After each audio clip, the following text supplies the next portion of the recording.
Nabi mengatakan, siapa yang berani menyepelekan sholat, ini baru nyepelein, apalagi ninggalin, maka ama Allah akan dicabut dari keberkahan rezekinya. Bismillahirrahmanirrahim. Alhamdulillahirabbil alamin arrahmanir rahim maliki yaumiddin. Iyyaka na'budu wa iyyaka nasta'in. Ihdinas siratal mustaqim. Siratal ladzina an'amta 'alaihim ghairil maghdubi 'alaihim waladdallin. A'udzu billahi minasy syaithanir rajim. Bismillahirrahmanirrahim. Yasin wal Qur'anil hakim. Innaka minal mursalin ala siratin mustaqim. Tanzilal azizir rahim. Likulli amrin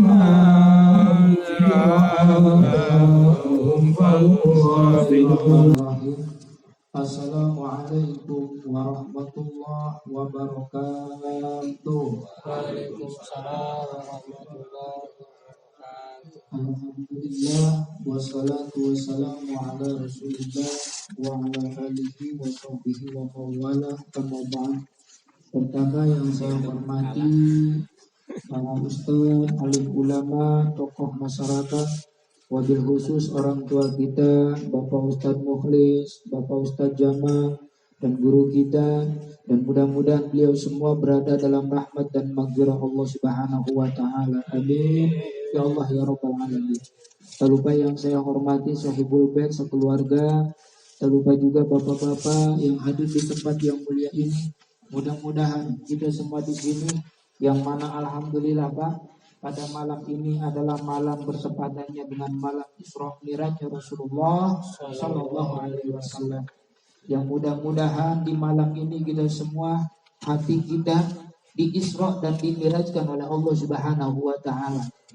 Kalau Rasulullah di-Israkan dari Masjidil Haram ke Masjidil Aqsa, lalu di-Mi'rajkan sampai ke Sidratul Muntaha, berjumpa dengan Allah, membawa oleh-oleh sholat 5 waktu. Nah, mudah-mudahan kita juga bisa Isra, yaitu berjalan dari masjid ke masjid, bisa berjamaah, aktif sholat 5 waktu. Amin. Ya Allah ya Rabbal Alamin. Dan bisa kita Mi'raj. Mi'rajnya gitu apa? Yaitu adalah sholat 5 waktu. Ketika Allahu Akbar, hanya Allah saja yang maha besar. Kita semua kecil, gak ada apa-apanya.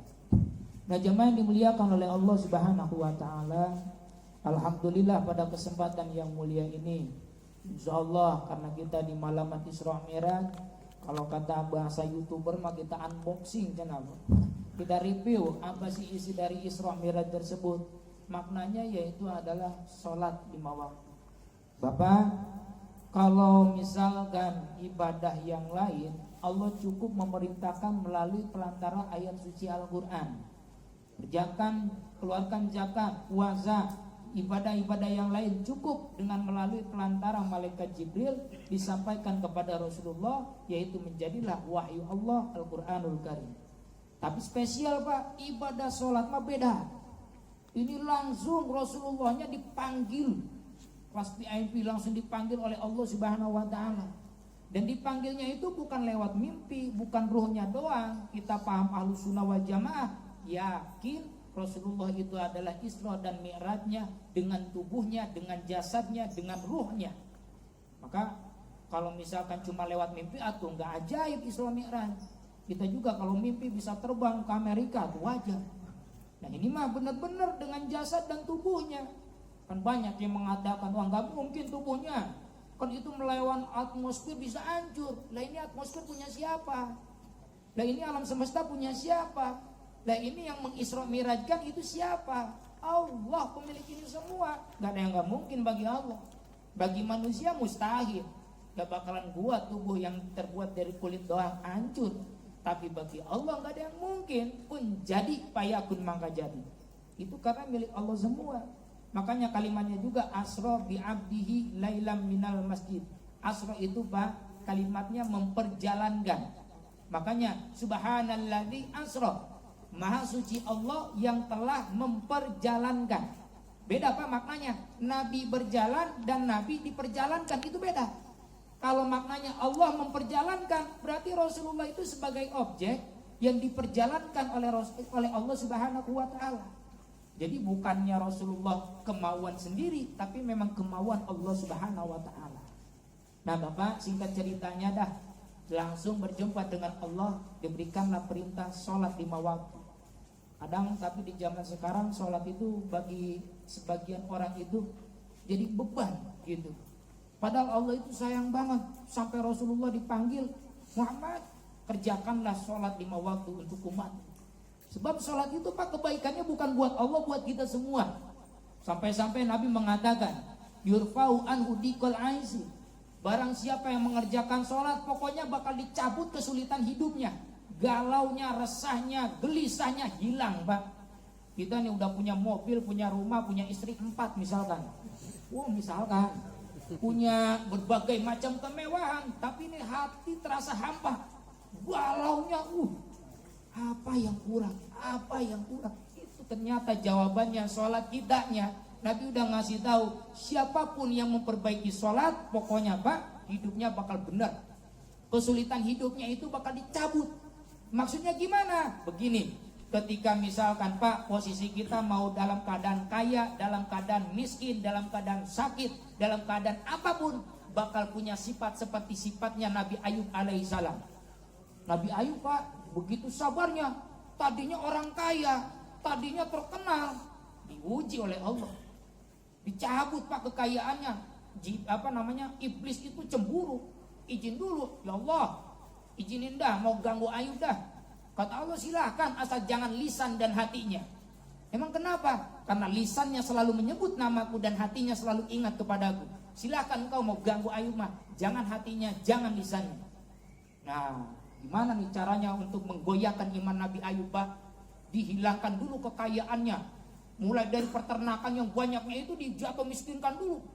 Hancur semua, dibakar.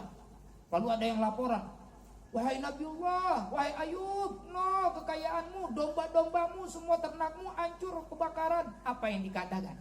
Iblis itu nunggu gini, pengen tahu reaksinya. Kalau dia marah, nah berarti imannya jatuh. Dia malah mengatakan, innalillahi wa inna ilaihi rajiun.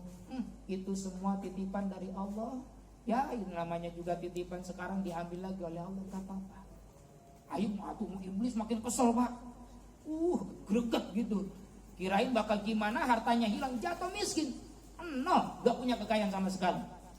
Akhirnya godaan yang kedua, iblis datang lagi ke Allah. Ya Allah, izinin lagi lah saya dah. Silahkan, mau ganggu apapun silahkan, asal jangan hati dan matanya. Dengan lisannya. Akhirnya apa Pak?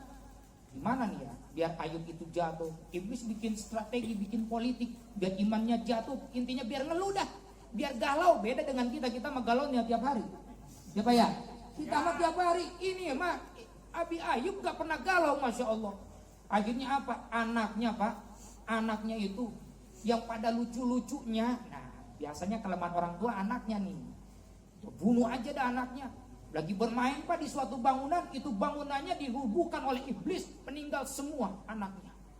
Ada kabar lagi, Nabi Ayub malah nangis, merasa dosa. Ya Allah, ampunin saya yang gagal sebagai orang tua, kurang mendidik. Padahal kurang apa dalam mendidik anak? Kurang apa Nabi Ayub sayang sama anak Pak?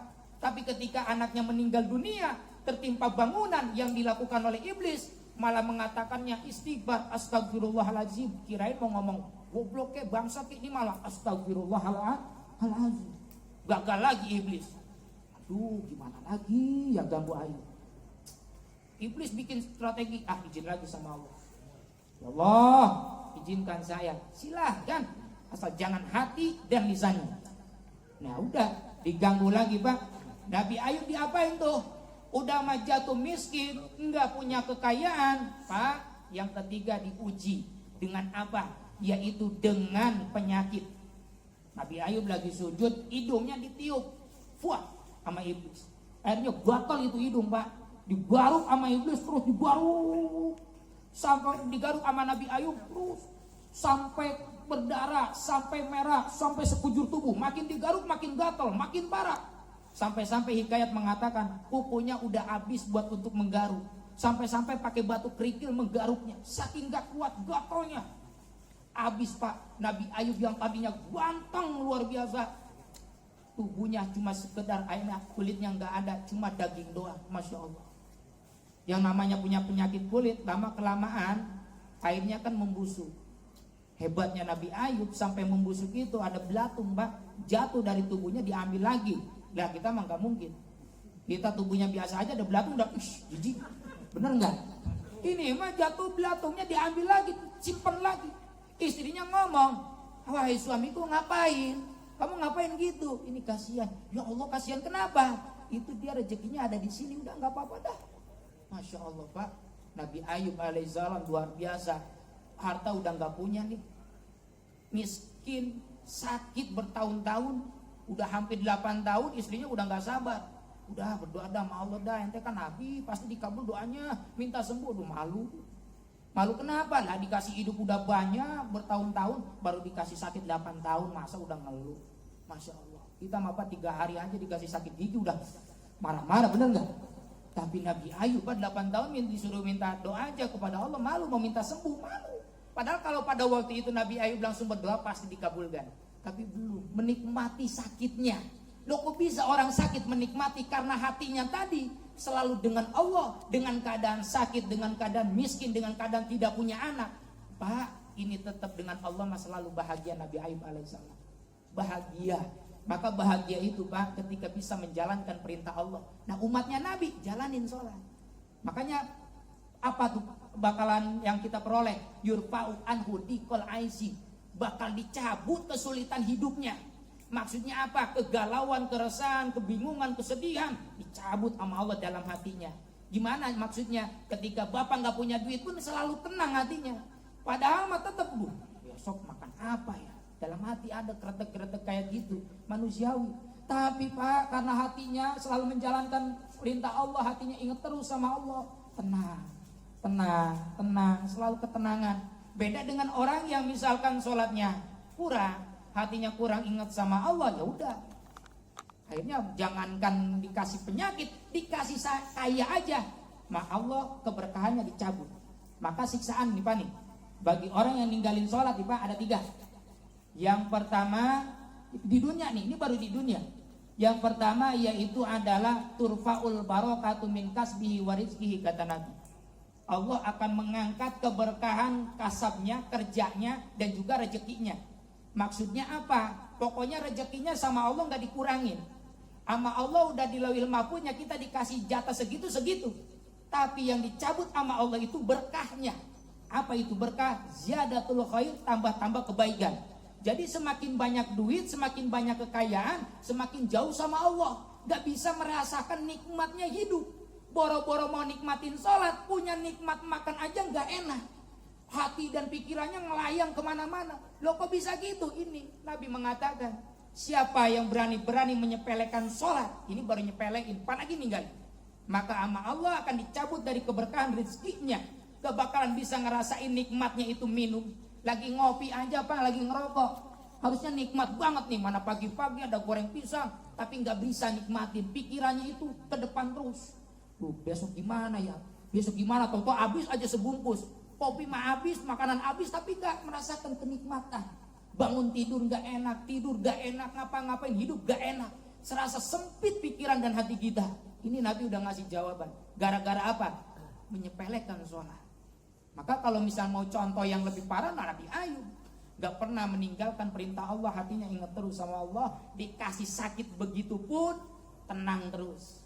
Akhirnya ini iblis udah gimana lagi nih ganggu Ayub nih. Ini udah miskin, udah ini udah semua udah beres semua nih, tinggal nunggu wafatnya aja. Tapi tetap iblis masih penasaran. Ya Allah, izinkan saya, mau ganggu apa lagi? Mau ganggu Ayub dan keluarganya, silakan. Asal jangan ganggu hati dan lisannya, pokoknya kata Allah. Akhirnya Pak, ini Nabi Ayub udah tertimpa musibah, kekayaannya gak ada, hartanya gak ada, anaknya gak ada. Apa yang dipengaruhinya Pak? Masyarakatnya, teman-temannya benci semua ke Nabi Ayub. Dihasut masyarakat. Ayub mah bakal kuat nih, hatinya gak udah dijaga sama Allah. Tapi masyarakat gak dijaga sama Allah. Masyarakatnya Pak, pengikutnya yang padahal itu jadi kayaknya oleh ilmunya Nabi Ayub, dikasih modal oleh Nabi Ayub, dikasih ilmu semuanya kehidupan masyarakat itu oleh Nabi Ayub. Tapi masyarakat apa timbal baliknya Pak? Malah membenci, dihasut sama iblis. Dah, jauhin aja Ayub. Nih Ayub itu punya penyakit berbahaya yang kalau kalian ini dibiarkan itu Ayub di kampung kalian, kata iblis Pak, kalian bakal terkena penyakit menular. Aku sontak masyarakat semuanya, jamaahnya, santri-santrinya, ya, pengikut-pengikutnya, murid-muridnya semuanya datang ke Nabi Ayub. Bawa golok, bawa apa? Bawa parang, bawa lain untuk musir. Datang disambut oleh istrinya, mau pada ngapain? Ini Nabi Ayub udah bawa penyakit yang parah. Kalau bisa jangan di kampung ini, karena ini berbahaya untuk masyarakat sekitar. Orang yang kena corona Pak, dibenci kayak gitu. Nah ini contoh Nabi Ayub udah ada contohnya. Dihasut oleh iblis, ini bahaya penyakitnya menular. Kalau misalkan Ayub gak mau pindah dari kampung kita, mau kami bakar. Bayangin sama muridnya sendiri. Kurang ajar gimana? Enggak kurang ajar gimana itu murid-muridnya. Tapi apa? Kata Nabi Ayub, dah biarin istriku, ayo kita berangkat. Akhirnya digotong itu Nabi Ayub Pak, diasingkan di tempat yang paling sepi, nggak ada apa-apa, di hutan sendirian, hanya dengan istrinya. Istrinya ini yang luar biasa setia. Maka nyari istri itu yang kayak gitu tuh, udah mau fisik kayak gimana pun, tetap nemenin, tetap nyupport. Mau kaya, tetap itu suamiku. Mau jatuh miskin, tetap itu suamiku. Mau misalkan sakit parah gimana pun, tetap itu adalah suamiku. Contoh istrinya Nabi Ayub yang soleha, nemenin terus. Akhirnya lama-kelamaan yang namanya duit gak ada Pak, perut lapar, istrinya juga lapar. Nabi Ayub ini istrinya kasihan sama suaminya. Duh, gimana ya cara nyari duitnya? Gimana nih caranya nyari duit ya?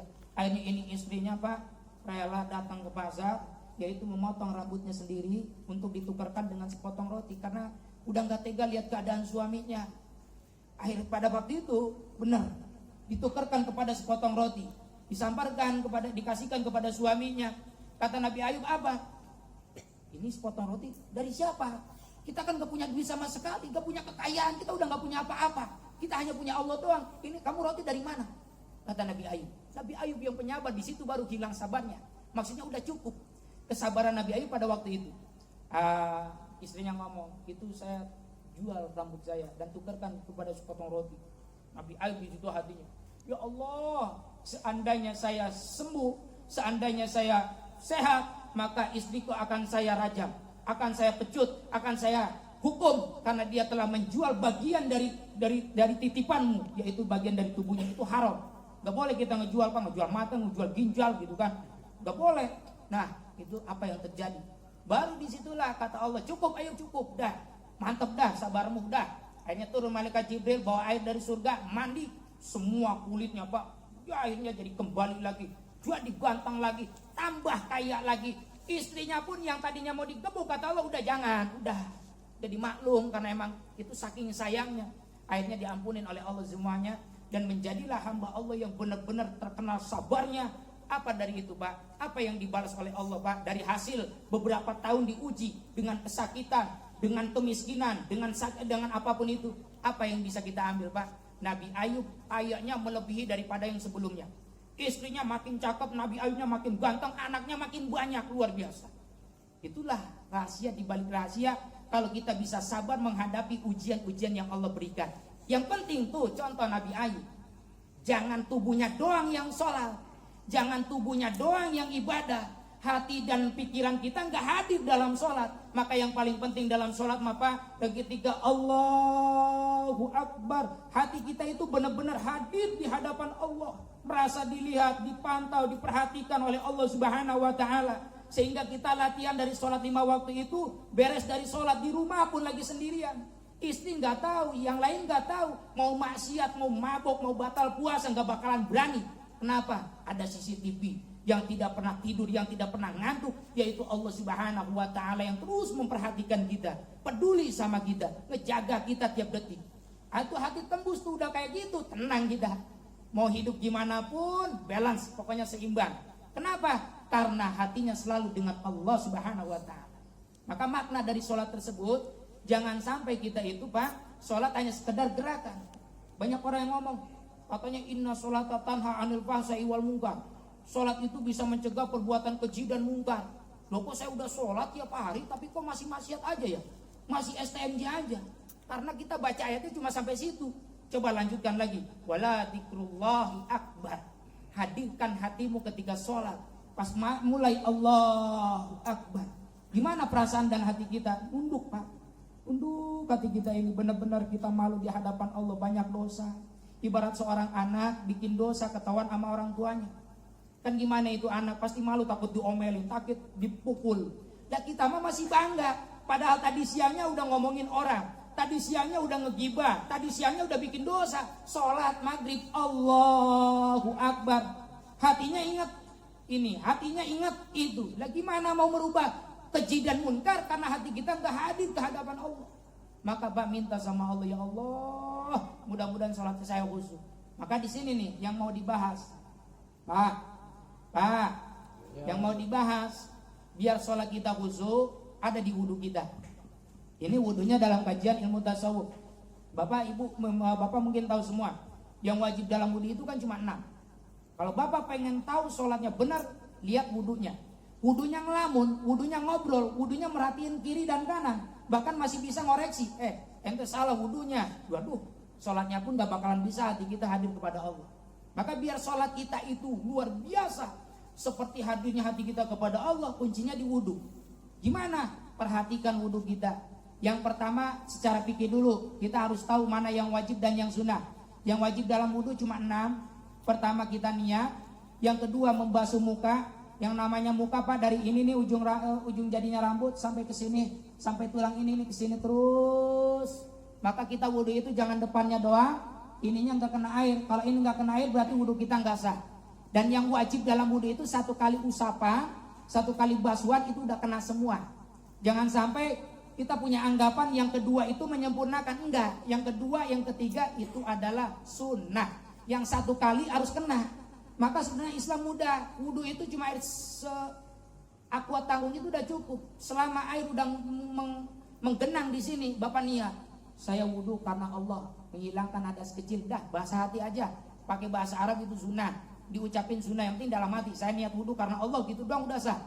Selama air udah menggenang. Atau mau misalkan ketika air nempel, udah dua-duanya nggak usah berantem. Mau air di sini, mau air nempel di sini, yang penting kita niat. Wajib itu niat. Gak niat, wudhunya nggak sah, sholatnya nggak diterima. Maka niatnya hadirkan kepada Allah, benar-benar mau wudhu. Habis itu kita basuh di sini. Satu tuh, itu yang pertama niat, yang kedua muka, yang wajib nih. Yang ketiga tangan, dari ujung jari sampai ujung siku sampai sini sampai siku. Kalau nanti di akhirat kita Pak tangannya pengen bercahaya, tambahin dikit. Jangan sampai sini juga, segini aja cukup. Maka itu insya Allah tangan-tangan kita di akhirat, di hari kiamat dibangkitkan, tangannya bakal bercahaya luar biasa. Nah ini sampai sini. Itu yang wajib. Niat, muka, tangan. Ketiga, mengusap. Bukan membasuh, mengusap. Nah di sini jangan berantem. Nanti ada yang kayak gini Pak. Ada yang digabungkan dengan telinga. Itu beda-beda mazhab, gak apa-apa. Imam Syafi'i gimana? Yang penting mengusap sebagian dari kepala. Mau depannya, mau ini, mau yang mana aja bebas. Yang penting bagian dari kepala. Yang gak boleh apa? Ketika rambutnya panjang. Bapak rambutnya panjang segini nih. Tadi Bapak ngambil air, asal basah tangan, diusapin rambutnya. Itu gak sah. Kenapa? Karena ini bukan bagian dari kepala. Yang maksud bagian dari kepala itu yang di mana yang jadi di sini. Mau kena rambutnya doang, mau kena kulit doang, tetap itu sah. Imam Syafi'i nggak sulit. Sebagian kepala diusap asal tangan basah doang udah cukup. Maka nggak usah berantem. Jangan gini, yang bener gini nih. Habis itu gini. Nah itu jangan cuma perbedaan gitu, jangan suka berantem. Akhirnya Pak, selanjutnya yang wajib dalam wudhu apa? Membasuh kaki. Itu yang keberapa? Yang kelima. Sampai mana? Sampai mata kaki. Beres sampai itu yang keenam tertib. Maksud tertib apa? Berurutan. Mendahulukan yang harus dahulu, mengakhiri yang harus terakhir. Nah Bapak wudhu cuma gitu doang. Niat, muka, tangan, sebagian kepala, kaki, tertib, beres. Wudhunya diterima oleh Allah Subhanahu wa Ta'ala. Sekarang kita tahu berarti mana yang sunnah. Ini yang sunnah. Mulai dari, nah, apalagi Pak? Kumur-kumur. Apalagi? Bersihin hidung. Apalagi? Telinga. Apalagi? Berdoa. Itu sunnah. Maka misalkan ada orang gak kumur-kumur, gak ini, gak apa-apa. Karena itu sunnah. Kalau diamalkan dapat pahala, ya enggak apa-apa. Yang penting tadi yang wajib yang 6 secara fikih perhatikan. Beres itu Pak. Selanjutnya kita masuk supaya wudhu kita khusyuk, sholat kita benar-benar tembus bisa mi'raj kepada Allah. Di mana? Ulama mengatakan angkutahiro qalbaka minal gilli wal hasadi wal bosi, yaitu bersihkan hati kita kalau mau wudhu. Kita mau menghadap Allah yang maha suci, hatinya jangan harus suci. Jangan bawa iri, jangan bawa marah, jangan bawa dengki, dendam apapun, hilangkan malu di hadapan Allah Pak. Nah makanya wudhu ketika ini hikmahnya apa dalam ilmu tasawuf? Ketika misalkan kita ngebasuh tangan nih Pak, mungkin secara fikihnya ngebersihin kotoran atau minyak atau najis yang ada di tangan. Secara hakikahnya hatinya Bapak kita minta sama Allah, ya Allah, ini ampunin jari-jari saya banyak dosa. Lebih senang mainin HP, lebih senang mainin internet berjam-jam. Wiridan HP berjam-jam, tapi wiridan tasbih Pak malesnya luar biasa. Nah ketika wudhu hati kita tobat sama Allah. Maka wudhu hakikah adalah wudhu yang ketika hadirnya kepada Allah dan bertobat sama Allah. Secara fikihnya ngebersihin kotoran, hatinya meminta sama Allah, ya Allah ampun ini jari-jari banyak dosa. Bikin status yang kadang-kadang nyindir tetangga, bikin hoak, bikin nyakitin orang, wah pokoknya banyak dosa, minta ampun. Ya Allah, mudah-mudahan ini jari-jari telapak tangan lebih senang ngebantu manusia, makhluk Allah, mau itu binatang, mau itu tumbuhan, mau siapapun selama makhluk Allah, minta Pak sama Allah. Pertama minta ampun dulu, yang kedua minta diarahkan di tangan supaya bisa melakukan kebaikan. Hatinya hadir kepada wudhu ketika gitu Pak, wudhu nih gak ngelamun, bon bener-bener minta ampun, pasti Bapak sholatnya bakal khusyuk, pasti bakal bisa mencegah perbuatan keji dan munkar. Yang kedua, kumur-kumur. Kita kalau kumur-kumur harus pakai air yang suci, nggak boleh pakai air yang najis. Jangankan yang najis, yang mustamal, air bekas pakaian nggak sah kita wudhu. Maka ketika kumur-kumur masukkan air yang suci. Maknanya apa? Kita malu mau wudhu aja ngebersihin mulut pakai air yang suci. Kenapa dari masuk ke mulut kita hasil korupsi, hasil nipu orang, ya Pak ya, hasil maling, hasil pokoknya makanan-makanan mangga, buah yang lainnya masuk ke perut kita dari hasil yang haram. Kita tobat sama Allah, ya Allah kasih rezeki yang halal, mudah-mudahan masuk ke dalam perut ini rezeki yang halal. Ya Allah ampunin dosa saya. No ada rambutan orang masuk ke dalam perut, minta ampun dulu ketika wudhu, bersihkan hatinya, bersihkan dosanya. Dan gitu habis kumur-kumur dikeluarin, buat. Maksudnya apa? Karena udah bersih, maka keluarnya pun juga yang harus yang bersih, ucapan kita. Ucapan kitanya Pak, sama habis wudhu kita belajar, oh berarti habis wudhu nih dikeluarin air, berarti yang keluar pun juga harus yang suci, yang bersih. Kita ngomong ini jangan sampai nyakitin orang. Sebab dengan lisan Pak nih ada kisah di zaman Nabi. Nabi itu kedatangan sahabat itu nanya kepada Rasulullah, ya Rasul, nih ada seorang wanita soleh, rajin sholat tahajudnya, rajin ibadahnya, sedekahnya hebat.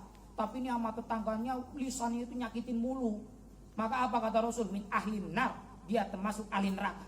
Padahal ahli tahajud, ahli sholat, ahli ibadah. Kata Rasulullah, min ahlin nar, dia ahli neraka. Ya Rasul, ada nih wanita, dia sholatnya cuma 5 waktu doang, sedekah juga ya semampunya dia, nggak pernah gede-gede, seadanya dia. Tapi seumur hidupnya dia sholatnya cuma 5 waktu doang, yang wajib doang. Gak pernah tuh tahajud, gak pernah tuh duha, gak pernah qobliyah badiyah. Tapi ya Rasul, dia terkenal di tetangganya, itu lisannya hebat, gak pernah nyakitin tetangganya. Itu gimana ya Rasulullah? Maka kata Rasulullah, min ahlil jannah, dia wanita yang bakalan jadi ahli sorga.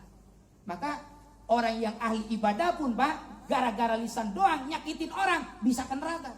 Padahal bukan ahli sholat 5 waktu doang, ahli tahajud ini dikatakannya jadi ahli neraka gara-gara lisan. Maka wudhu kita minta ampun, ya Allah saya rajin sholat, saya rajin ngaji, rajin, tapi ini lisan suka nyakitin tetangga, bercanda yang berlebihan, minta ampun. Kalau wudhunya gitu, insya Allah tembus wudhu kita ke hati, hati menjadi bersih. Maka terus zikir sama Allah, kemanapun kita berada selalu bersama Allah, hilanglah kegalauan, insya Allah. Lanjut Pak, bersihin apa nih? Hidung.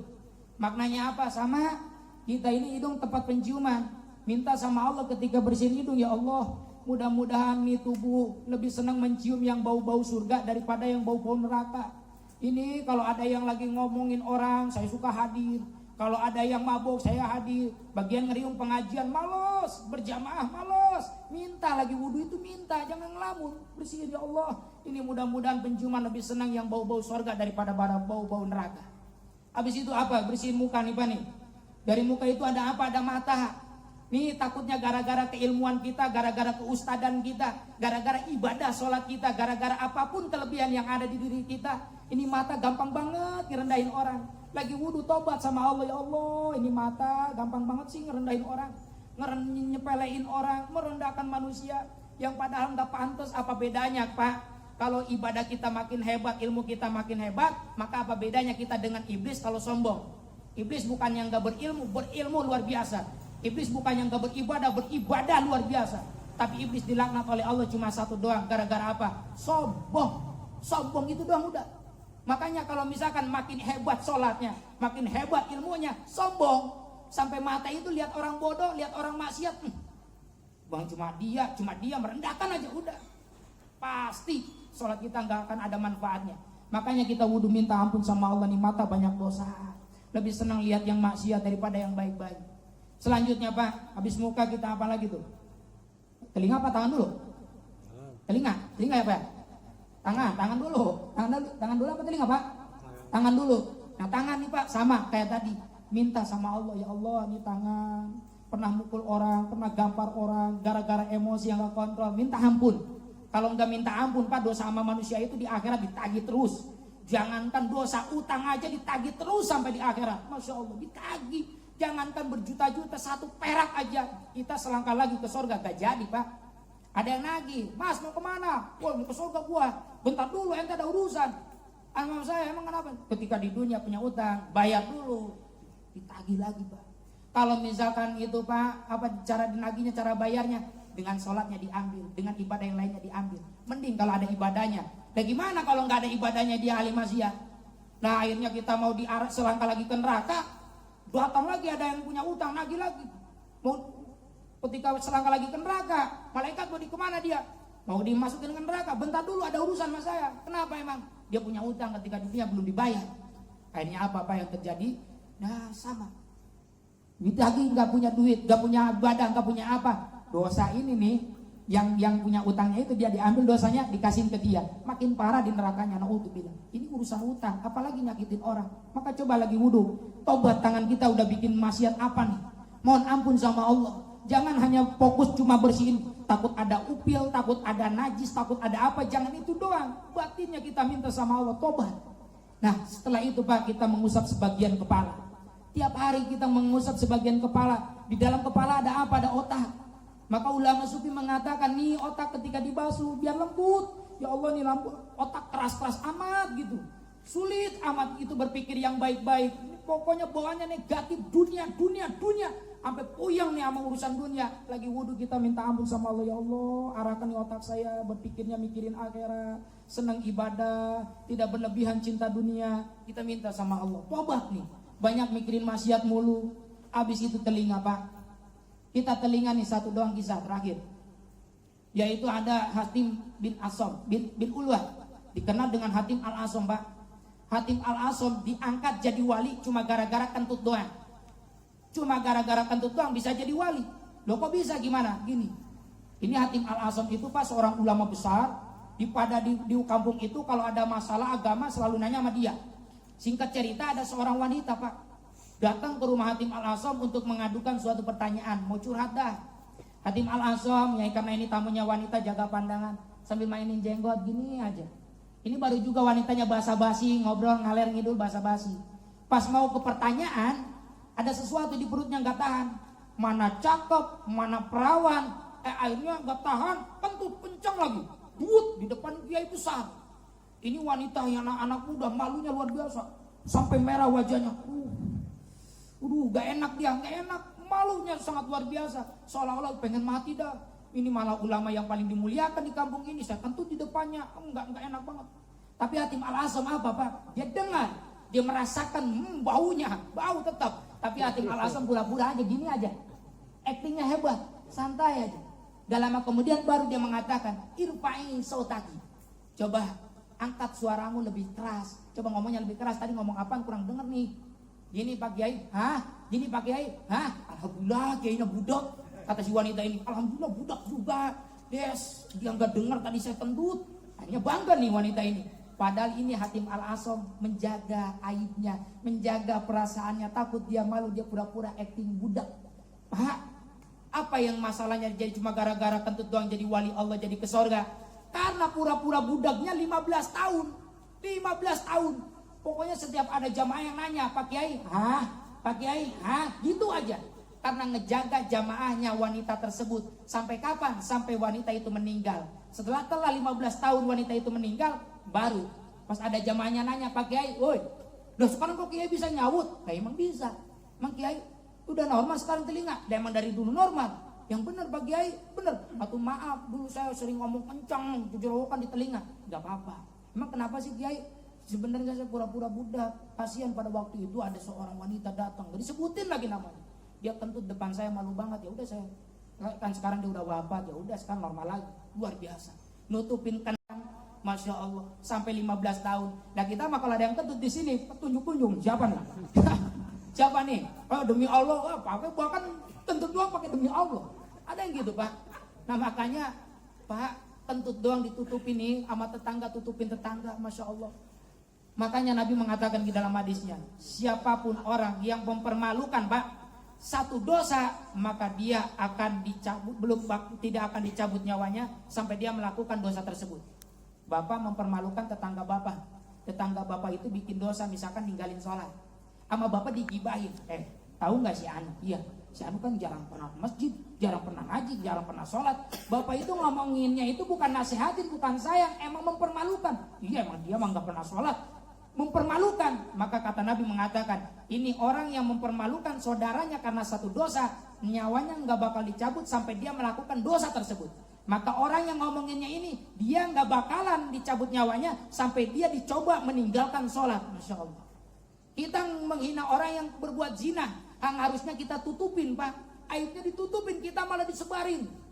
Si ini begini. Maka kita nggak bakal dicabut nyawanya oleh Allah sampai kita ngelakuin zina atau istri dan anak kita kena zinanya juga. Maka serem itu hadis. Jangan mempermalukan saudara kita. Maknanya apa? Tutup aibnya. Kalau kita nutup aib Pak, telinga kita ditutup, tobat lagi wudu, bersihin telinga, nggak mau denger yang berbau-bau maksiat, nggak mau, tobat sama Allah. Maka insya Allah dosa bapak semuanya akan ditutup oleh Allah di dunia dan di akhirat. Nah itulah bersihin telinga. Terakhir kaki, sama wudu juga kaki, yaitu minta sama Allah. Lebih senang melangkahkan kaki pada hal yang baik daripada yang buruk. Beres itu Pak, makna kajian wudu dalam ilmu tasawuf. Dan mudah-mudahan wudu kita itu hatinya hadir kepada Allah. Kalau Bapak bisa seperti itu Pak, maka apa yang terjadi? Sholat Bapak bakal khusyuk. Kalau Bapak hatinya udah hadir, itu Pak, wudu tembus ke batin, sholat tembus ke batin, maka jadi hal, jadi tingkah, jadi akhlak. Jadi apapun nanti problem kehidupan, mau dalam keadaan kaya, dalam keadaan miskin, sakit apapun, merasa tenang karena hatinya selalu bersama dengan Allah. Nah mudah-mudahan kita semua dijaga hati kita, dan ibadah, sholat dan puasa kita semuanya diterima oleh Allah. Amin. Ya Allah ya Rabbal Alamin. Itu saja yang bisa disampaikan, mudah-mudahan bermanfaat. Kurang lebihnya mohon maaf. Akhirul kalam. Wassalamualaikum warahmatullahi wabarakatuh.